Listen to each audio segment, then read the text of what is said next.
I'm Sheila Walsh. As Janella said, I'm with HHS. I'm here today to present on designing digital products for adults with low reading literacy. I'm a white woman. I have short, light colored hair, wearing a pink shirt and a sweater, but that's also pink. Just doing my best to stay cool on this summer day. And my preferred pronouns are she, her. And this presentation is based on my personal experiences as a UX practitioner, not representing the views of HHS. So we'll start by meeting Gail. Gail is the reason I'm interested in user experience for adults with low reading literacy. She's a parent. She worked full-time in a government agency.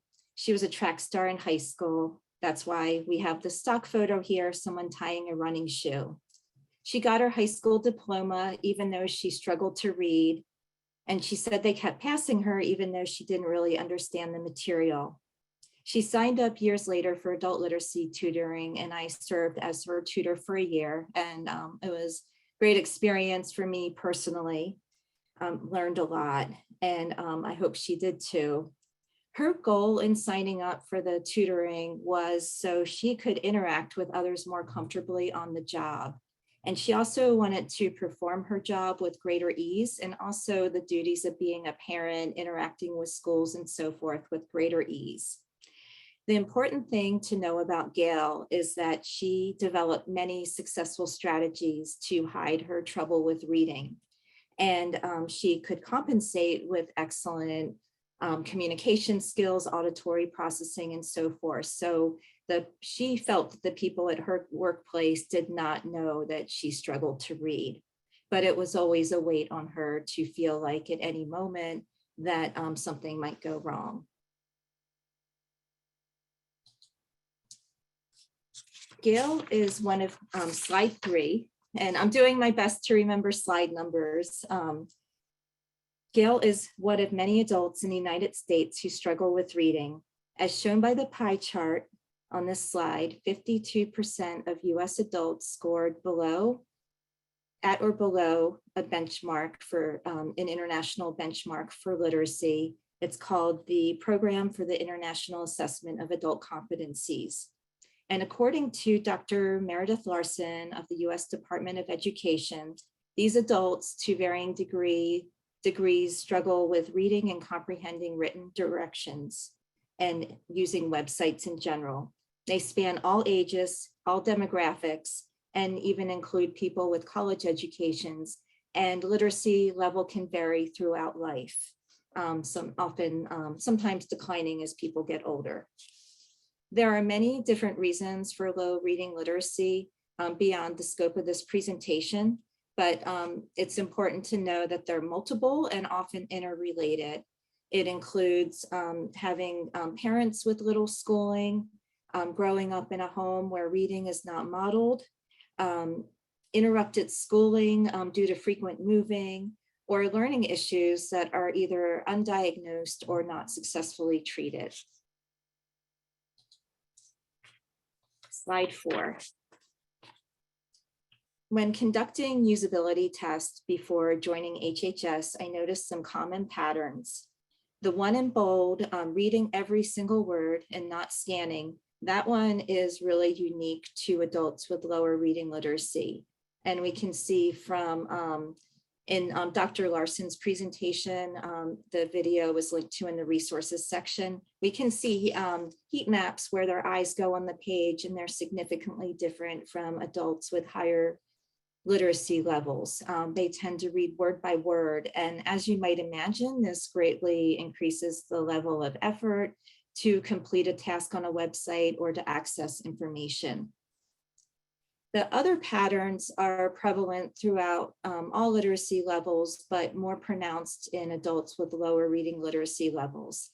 That includes ignoring information on the right or left side of a desktop or laptop display, avoiding dense blocks of text. I know, I personally do that, but it's more pronounced in adults with low reading literacy, as we can see from eye scans. Link surfing is just moving from link to link, even if one of the links actually meets your needs, just skipping over it and continuing to click. And that has to do with satisficing quickly. So when needing information or completing a task, giving up before finding the information you need. And then with web search or internal site search, just avoiding it altogether or having typing in misspellings, not finding the information needed.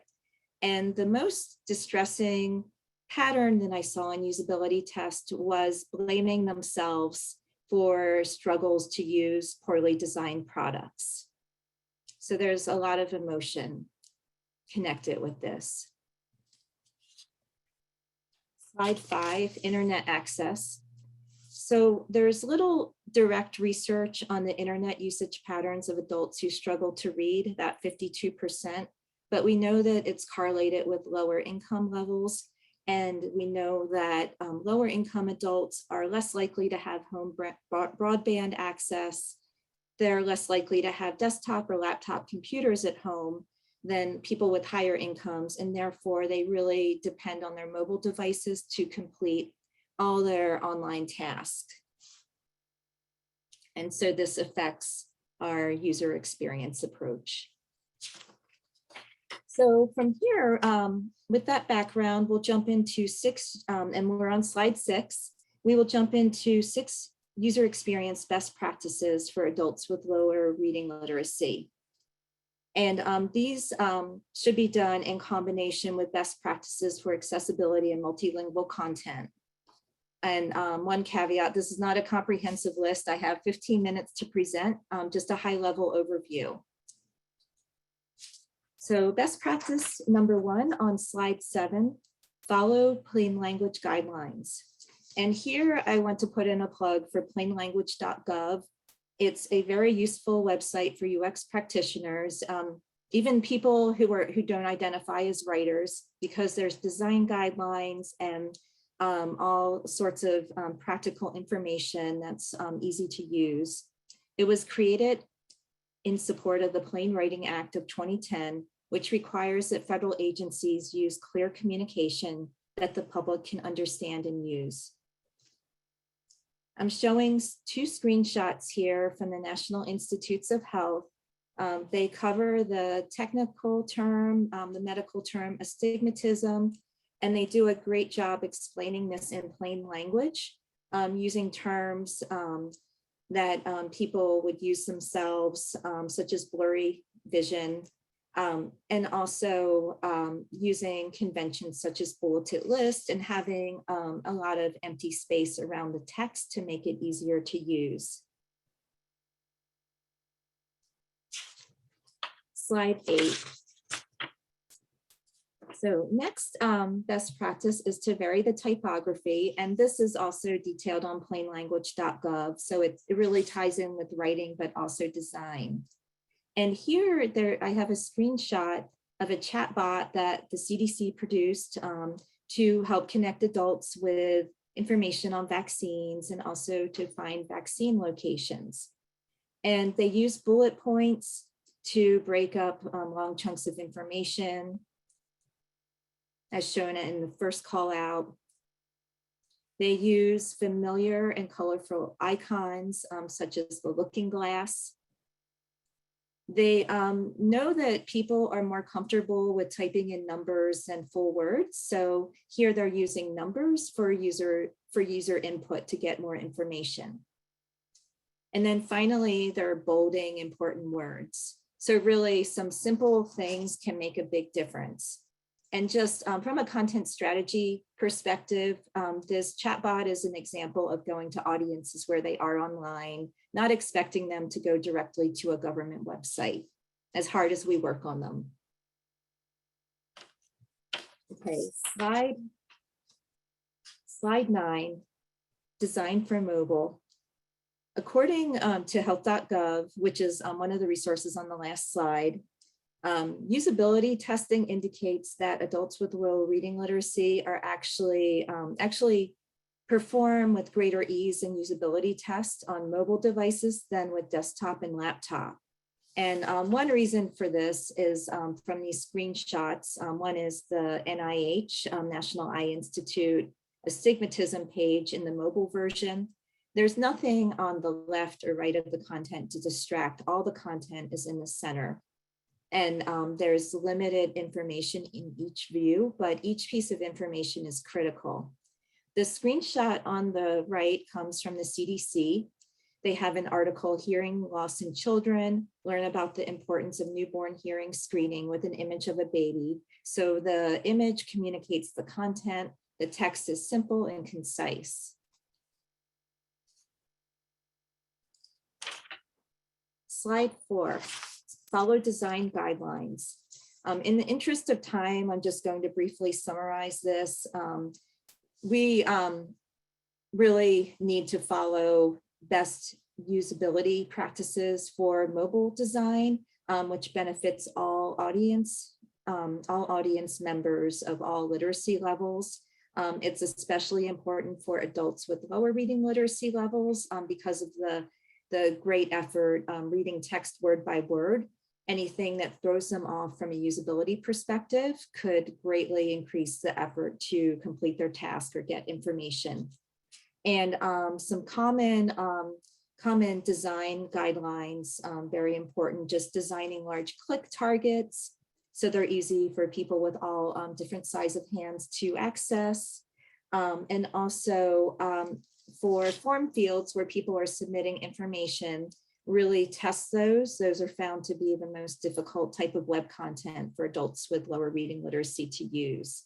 And I think really people in general, and just make sure that there are no, you're not asking for information that's not needed. So sort of common sense, but the more concise you can make those form fields, the better. Okay, so slide 11, using multiple content types. And this supports different learning styles. You know, we have people who learn best by reading, others who prefer auditory content. And so here we have 3 screenshots of content that's in different formats. On the left, we have CDC. They're raising awareness about Lyme disease. They put this in social media. It's multimedia with clear visuals and audio. The center is a quiz, part of the COVID public education campaign. And this is building on something we learned from adult literacy organizations that to do in their classes, they do what's called pre-testing of content. So engaging people by discussing what they already know and building upon it. So even though people don't like to feel like they're being tested, to do it in a fun format like this is not threatening and can better engage users or our audiences. And then finally, recognizing search, that more and more people are using voice search. And so just making sure your content is findable through search, specifically voice search. Okay, so slide 12. Inclusive usability test participant recruitment. And I know this was discussed yesterday in the fantastic IRS presentation. Hi, Sheila, just real quick, we only have about 4 minutes left. Okay, so so it's important to include adults if your site is for the general public to aim to include half or more participants with income or education or reading levels below average, you know, for reading levels at or below an 8th grade. Be sure to test on mobile devices with free Wi-Fi. The image here is of an in-person usability test, which is preferred, but COVID makes everything challenging, and remote usability tests can generate useful information as well. The moderation is key. You want to ask people questions that don't make them feel tested or put on the spot. So knowing that people might try to hide difficulty with reading, don't ask, is this website easy to use? Because people might say yes if they say no, I've seen it again and again. You want to say, is this website easy for most people to use? Or what's one thing you would change? And that tends to get better information. Okay, so slide 13, So just wrapping it up, those are 6 best practices. There are many others. They are part of inclusive design, including accessibility and multilingual content. And together they can help our audiences accomplish important digital tasks on federal government websites with greater ease. And then I'll just wrap up with resources, Health Literacy Online, with usability testing, guidelines, they're useful. The webinar I mentioned, The Average American Needs You to Write Even More Clearly. Plainlanguage.gov, not just for writing, but design information. And then National Institutes of Health, Clear Communication web pages, which have really great information on usability test recruitment. So with that, that concludes my presentation. Janella, I'll turn it back to you. Thank you.